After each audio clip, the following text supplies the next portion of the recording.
Atas kejadian ini, Jion menyalahkan dirinya sendiri karena ia tak melakukan pemeriksaan mobil dengan teliti.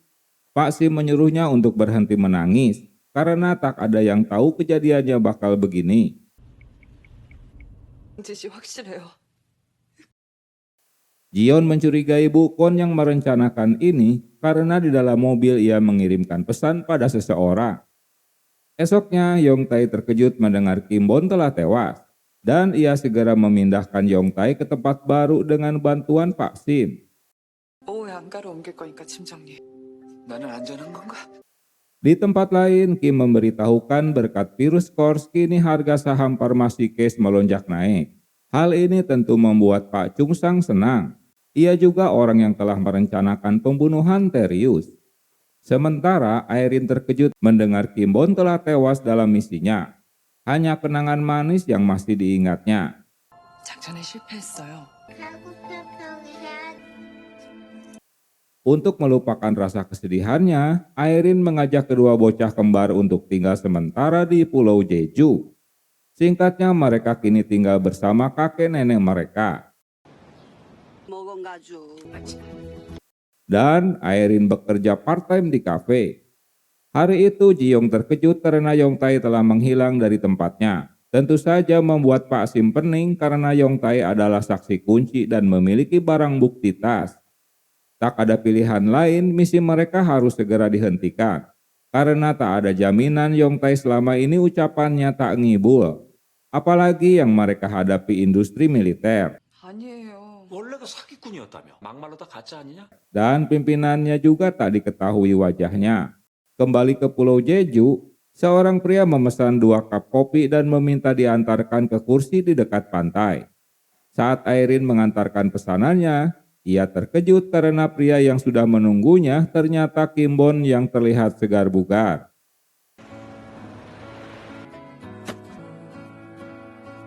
Kim Bon menceritakan kejadiannya. Setelah mobil van berhenti dan semua pengawalnya pergi, lalu seseorang memberikan kunci borgol dan Kim Bon pun pergi. 그등 살아남아.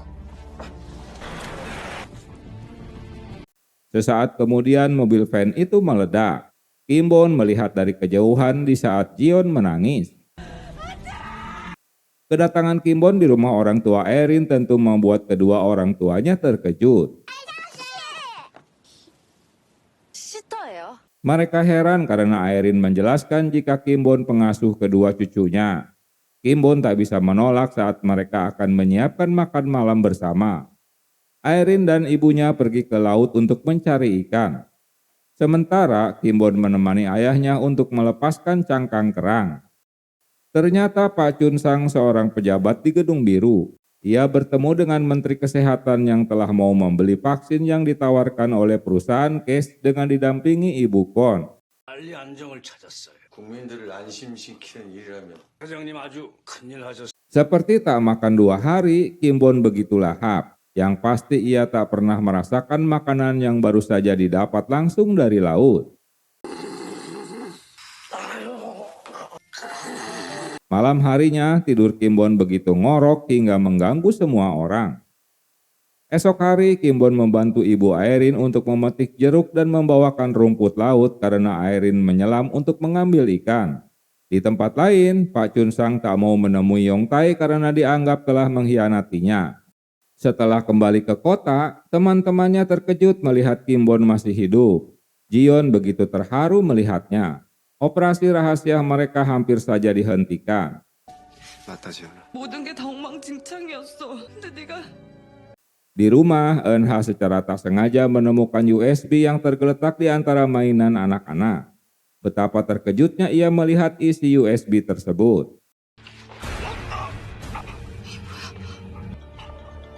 Lalu ia mencocokkan pelaku pembunuhan. Anaknya memberitahukan jika USB itu milik si kembar.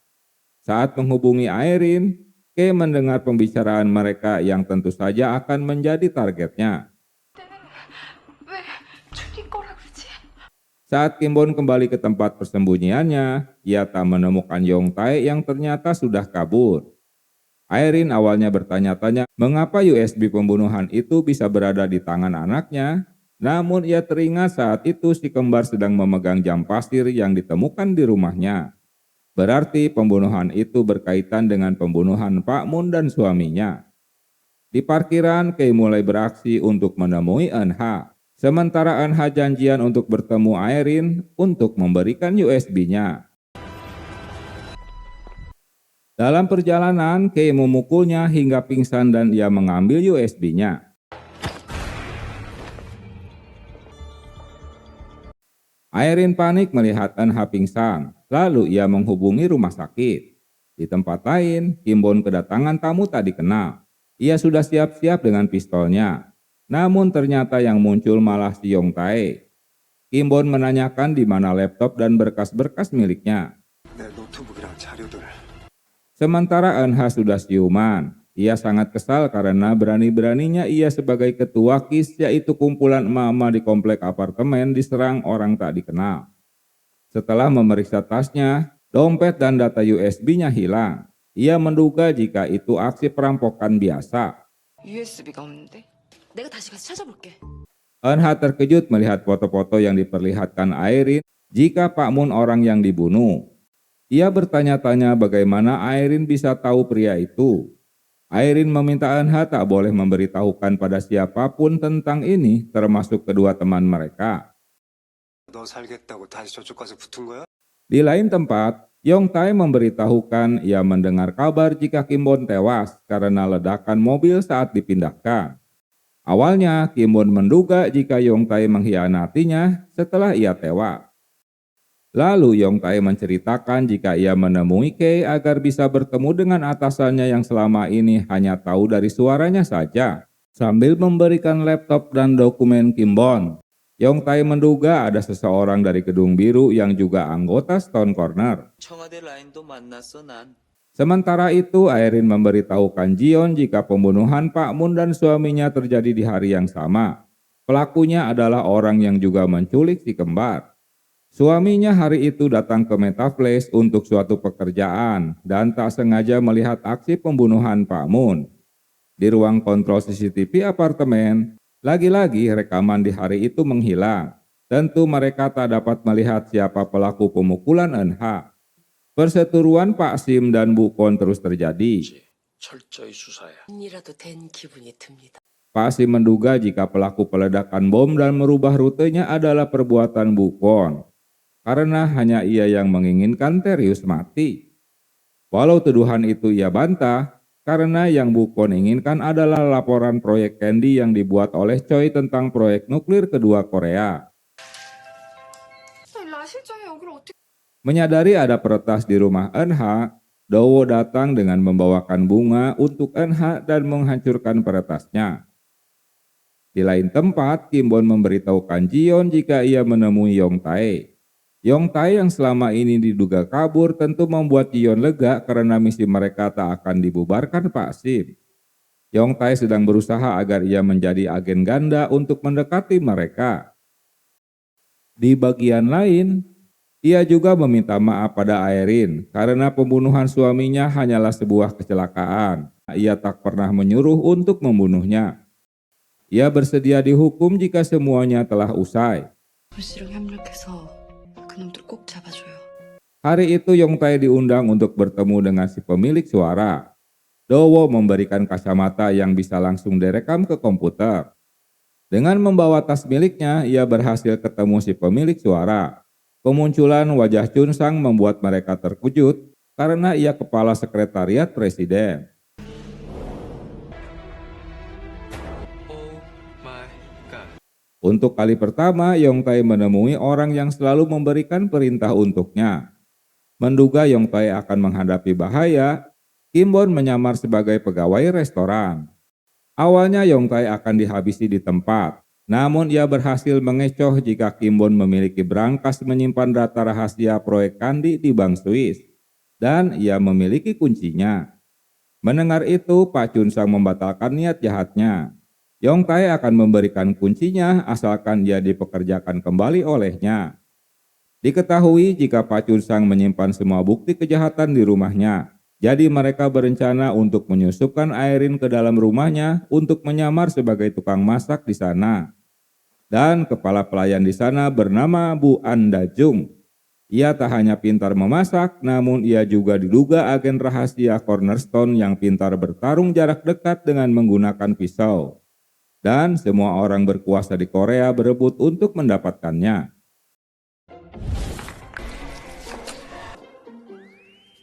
Sebelum beraksi, Eunha memberikan arahan pada Aerin jika ia harus berhati-hati pada Bu An. Karena pelayan di sana tak ada yang bisa bekerja lebih dari sebulan, pasti sudah dipecat. 아, 너무 무섭다. Jangan pernah bertanya apapun padanya. Makanan kesukaannya adalah nabak kimchi. Ia dapat memasak hidangan di seluruh dunia. Wah, kira-kira bisa bikin seblak nggak ya? Dalam laporan Bu Kwon tentang kematian Terius, Pak Chun Sang heran ada foto Aerin. Siapa dia sebenarnya? Ajudan memberitahukan jika mereka menggunakan Aerin untuk memancing Terius.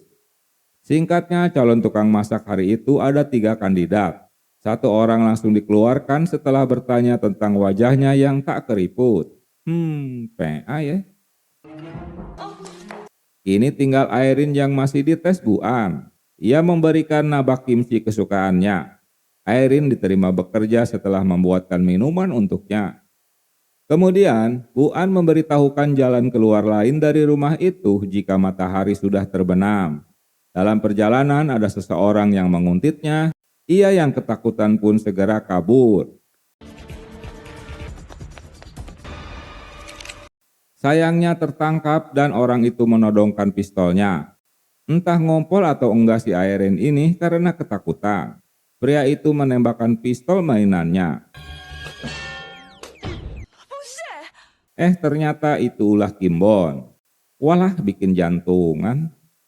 Aerin memberitahukan jika ia diterima bekerja. Sebelum benar-benar bekerja, Kimbon melatih Aerin untuk menjadi agen intelijen. Di bagian lain, Pak Sim belum mendapatkan info kebenaran jika Kimbon belum tewas. Itu sebabnya ia meminta Jion untuk menghentikan operasi senyapnya. Jion meminta waktu 1 bulan sebelum operasi itu dihentikan.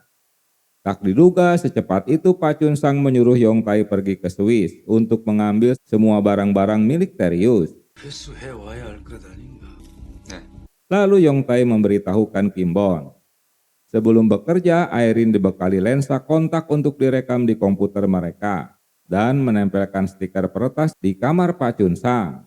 Kimbon memberikan nama kode misi Aerin adalah Alice karena ia masuk ke negeri ajaib yang nyata.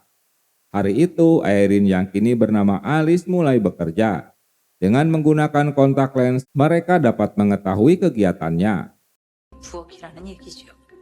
바로 아웃이니까. Bu An mengingatkan agar Aerin tak meninggalkan area kerjanya karena akan langsung dipecat. Selama sebulan, Aerin hanya akan bekerja mengurusi bahan mentah dan belum dipercaya untuk memasak. Maka ngantuklah mereka yang memelototi layar monitor karena Aerin hanya mengurusi bawang putih yang akan dibuat acar. Menurut informasi dari pelayan lain, hanya Bu An yang diperbolehkan naik ke lantai 2 dan semua ruangan terkunci di lantai tersebut. Esok harinya, dengan nekat Aerin masuk ke ruangan lain yang terlarang untuk memasang peretas di vacuum cleaner. 지금 뭐 하는 겁니까? Sayangnya ia tertangkap basah. Untunglah ia tak dicurigai, lalu Aerin mendapat tugas untuk membersihkan daun bawang sebaskom besar dan pastinya akan memakan waktu seharian. Bu An menggunakan vacuum cleanernya hingga akhirnya mereka dapat melihat situasi di ruangan tersebut. 보고 있어?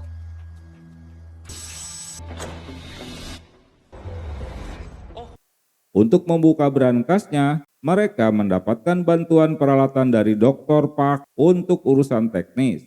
금고에 붙이면 얘 근데 이거 왜? Akhirnya Park ketahuan jika ia berkhianat pada Yong Tai.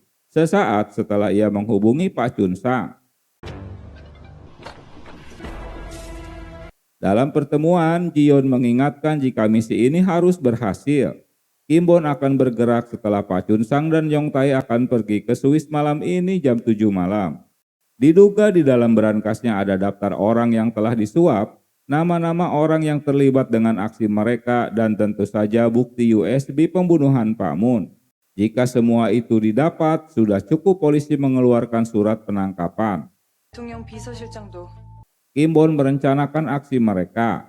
Tugas Airin memutuskan kabel WiFi di rumah tersebut, dan Kimbon akan menyamar sebagai teknisi WiFi. 기사들 퇴근 시간을 고려해서 반쯤 일을 벌이는 게 좋겠어요. Kelemahan Bu An adalah saat melihat pria ganteng, karena adrenalinnya langsung meningkat.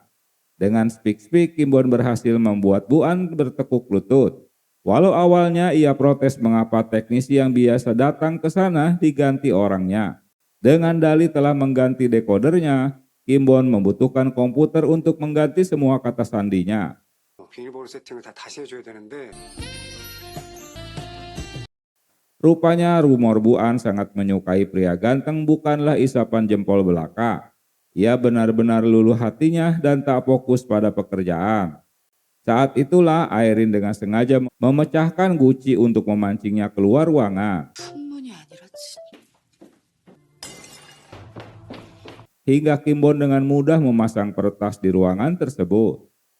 Mendapat laporan dari Bu Kon jika Dowo meminjam peralatan teknis, Pak Sim mendatangi markas mereka dan menemukan alamat yang ditulis Kimbon. 이 주소는 보내 글씨야. Itu artinya Kimbon belum tewas. Lalu ia menghubungi Jion untuk menanyakan keberadaan Kimbon. Mereka segera balik kanan ke markas karena ada Pak Sim di sana. Dalam perjalanan, Pak Chun Sang marah setelah mendapat kabar buruk. Ia segera kembali ke rumah dan membatalkan kepergiannya ke Swiss. 돌려. Dengan menggunakan sidik jari di bekas cangkir minuman, Kimbon berhasil membuka brankas dan mengambil dokumen dan USB. Sayangnya aksinya tak berjalan mulus karena sensor pada brankas itu berbunyi yang membuat Bu An terkejut.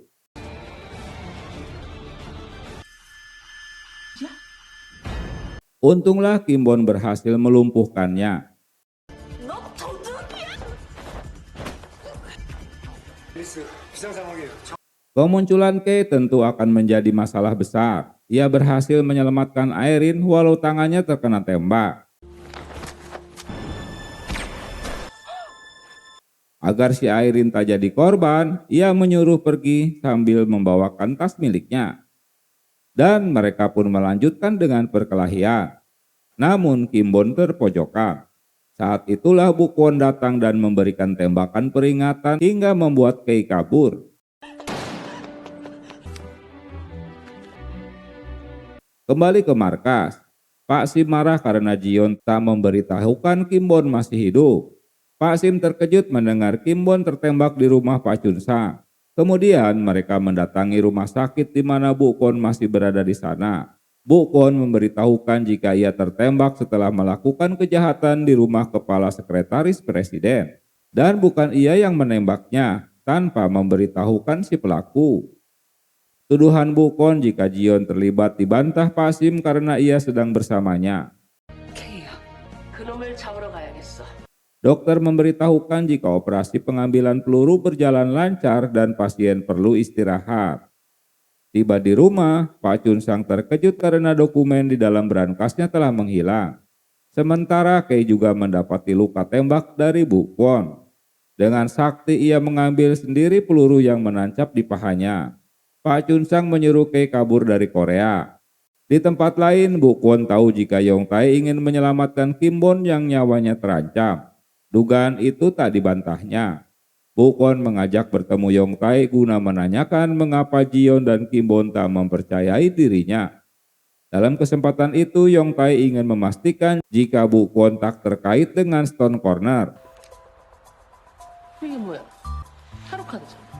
Sebelumnya ia dengan sengaja menunjukkan kartu pesulap pada Bu Kwon, tapi ia tak mengerti apa maksudnya. Oleh karena itu Yong Tai yakin jika Bu Kwon tak terkait dengan Stone Corner. Di tempat lain, Jion akan memberikan bukti-bukti yang sudah didapat kepada Pak Sim. Tapi Jion teringat jika alamat yang ditemukan Pak Sim tempo hari, kok atasannya bisa tahu jika itu rumah Pak Chun Sang. Hal ini membuat Jion ragu, jangan-jangan atasannya ini juga ikut terlibat. Dengan berpura-pura dokumen ketinggalan, Jion pamit untuk mengambilnya. 내 정신 좀 봐. 얼른 가서 가지고. Sementara Bu Kwon datang menemui Kim Bon dan langsung menuduhnya jika Teriuslah orang yang telah membunuh Choi Jun Kyung, si ahli nuklir korut. Kim Bon menolak untuk menjawab jika ia diinterogasi. Jika bukan Terius yang membunuhnya, itu berarti Pak Sim yang membunuhnya. Karena Bu Kim telah menyelidiki paspor Pak Sim yang ternyata ia datang ke Polandia di hari kematian Choi. Sementara Pak Sim tidak terlibat dengan misi Candy. Tapi mengapa ia berada di sana? Temuan ini tentu membuka dugaan baru tentang Direktur Sim. Sementara Jion terkejut jika Pak Chun Sang dan Pak Sim saling mengenal satu sama lain. Ia yakin jika Direktur terlibat. Ulah Jion yang dianggapnya aneh membuat Pak Sim jadi mencurigainya. 장님과 윤춘상. Lalu Pak Sim menyuruh seseorang untuk membereskannya. Kembali ke rumah sakit, Kim Bon tak begitu saja percaya dengan bukti paspor yang memojokkan Pak Sim. Bisa saja itu direkayasa, karena sejak awal emang Bu Kwon yang selalu mengejarnya. Lalu ajudan Bu Kwon datang dan memberitahukan jika orang yang telah memberikan kunci borgol saat di mobil van sebelum meledak adalah atasannya. Bu Kwon menjelaskan jika ia tak berniat membunuh Kim Bon.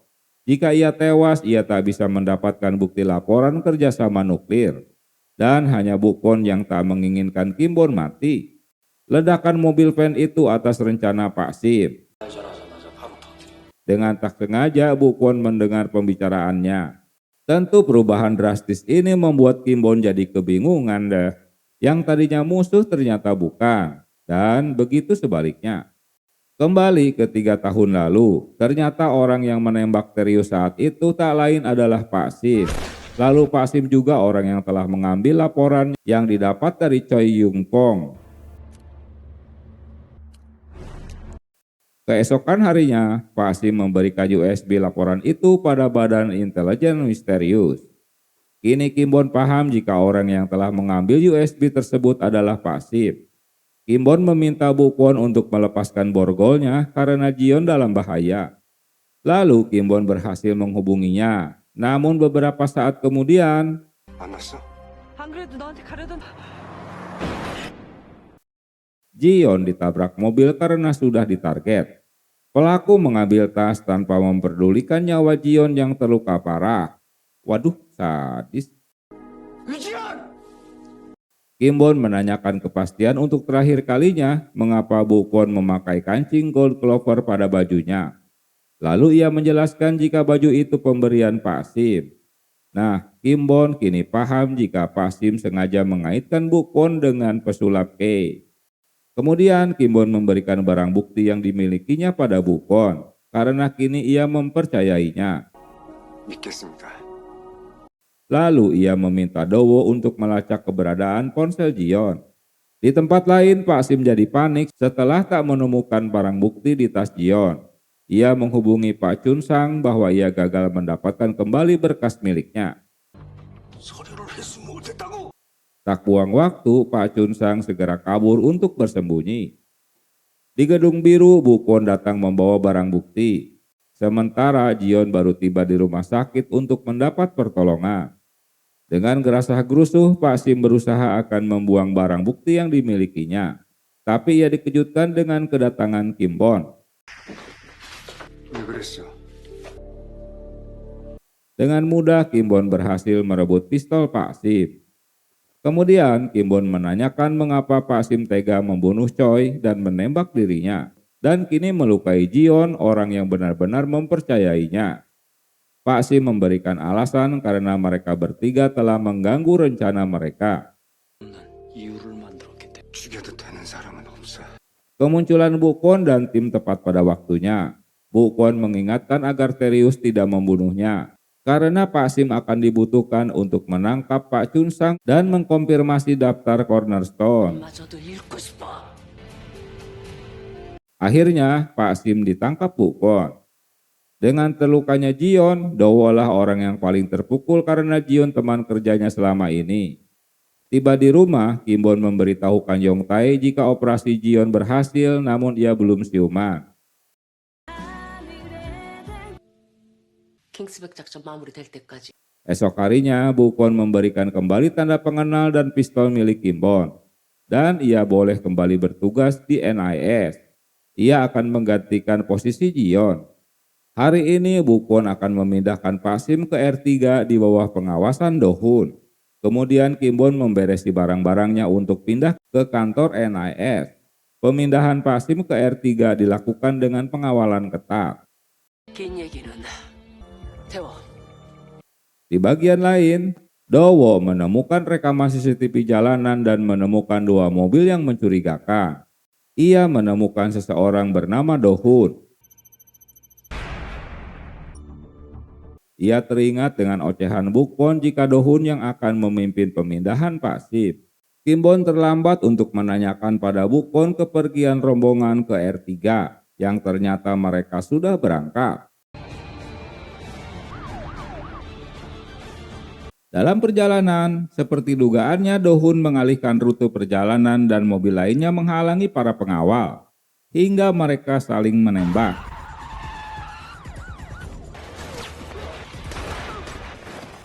Dalam rekaman CCTV, Kim Bon menduga jika Pak Sim akan kabur di dalam terowongan. Kemudian tim SWAT yang menyusul menemukan mobil van itu sudah kosong. Sementara Do tak dapat melacaknya karena CCTV di sana ternyata rusak. Menurut Kim Bon, jika kaburnya sudah disiapkan lebih dulu, mereka pasti akan kabur ke luar negeri. Di suatu tempat, Pak Sim baru saja tiba untuk bergabung dengan Pak Chun Sang. Ajudan memberitahukan rencana kabur mereka melalui kapal di pelabuhan Incheon melalui Tiongkok. Dalam keputusasaannya, Kim Bon menanyakan pada Yong Tae di manakah rumah persembunyian Pak Chun Sang. 생각보다 Sesaat kemudian Bu Kwon datang dengan mengajak Dr. Park. Ia memberitahukan jika pada hari ulang tahun Pak Sim, Dr. Park memberikan bolpen untuknya yang dapat meretas pembicaraan di mana ia berada. Namun dengan syarat bolpen itu harus diaktifkan dengan menekan ujungnya. 어떻게 해야 활성화되는 건데? 이렇게 해야 추적이 가능한데. Sementara Airin terus mengawasi Jion di rumah sakit. Di bagian lain, Yong Tae mendapat telepon dari Pak Chun Sang. Ia mengajak Yong Tae untuk bergabung guna menyelesaikan brankas di Swiss. Ia memintanya untuk menunggu di pertigaan Jalan Jungro jam 5 sore. Nanti sebuah mobil akan menjemputnya. Kemudian Yong Tae memberitahukan Kim Bon, walau itu hanyalah jebakan, mereka tetap harus menangkap Pak Chun Sang dan Do memberikan stiker peretas sebelum Yong Tae pergi. Yong Tae menunggu di lokasi di mana tempat itu sudah ditentukan. Yong Tae mendapat pengawasan dari tim Bu Kwon. Seperti dugaan sebelumnya, jika itu hanyalah jebakan, Kei sudah membidiknya dari atas gedung, dan Yong Tae pun tewas di TKP.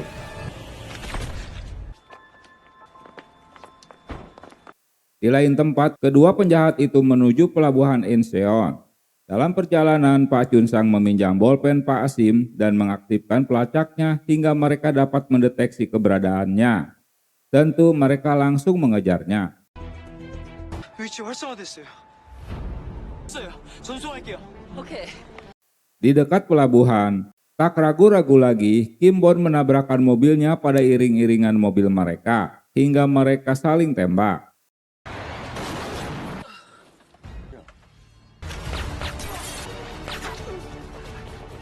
Dalam situasi itu, Kim Bon berhasil diselamatkan oleh Do. Tak ada waktu untuk menunggu bantuan, Kim Bon bergerak sendiri. Dalam kondisi terpojok, Pak Sim malah menyandera Pak Chun Sang agar Kim Bon menyerah. Jika Pak Chun Sang tewas, maka Kim Bon tak bisa mengungkap cornerstone karena ia kepala cabang Korea. Namun Kim Bon tak mau mendengar ocehannya, ia menembak tangan Pak Sim. Dan di saat yang tepat, Bu Kwon beserta tim datang untuk meringkus keduanya.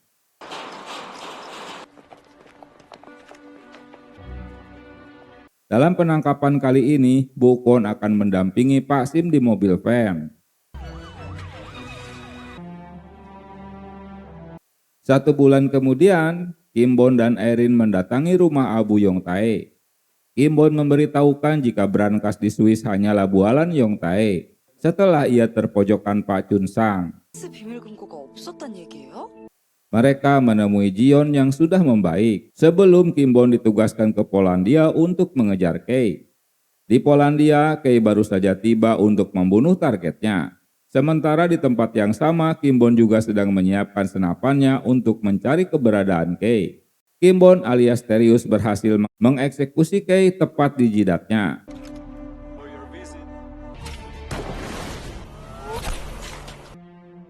Sementara Bu Kwon pindah rumah ke apartemen King Castle dengan disambut oleh Bu Eun Ha.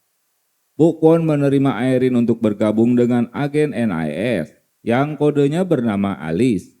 Ia memberikan tugas baru padanya. Dengan tangan gemetar, Alice menerima tugasnya. Lalu ia mendapatkan tas dengan berbagai peralatan yang ia butuhkan. Perintahnya menuju ke sebuah loker untuk mengambil tas dan membawanya ke Menara Namsam untuk bertemu dengan seseorang. Yang ternyata untuk menemui Kim Bon. Mereka sama-sama membuka tas koper tersebut yang berisi perintah Bu Kwon agar mereka berdua berpura-pura menikah dan berlibur ke Amerika. 당국장님 미션인데 열어볼까요? 부부가 되어 테리우스 있으니까.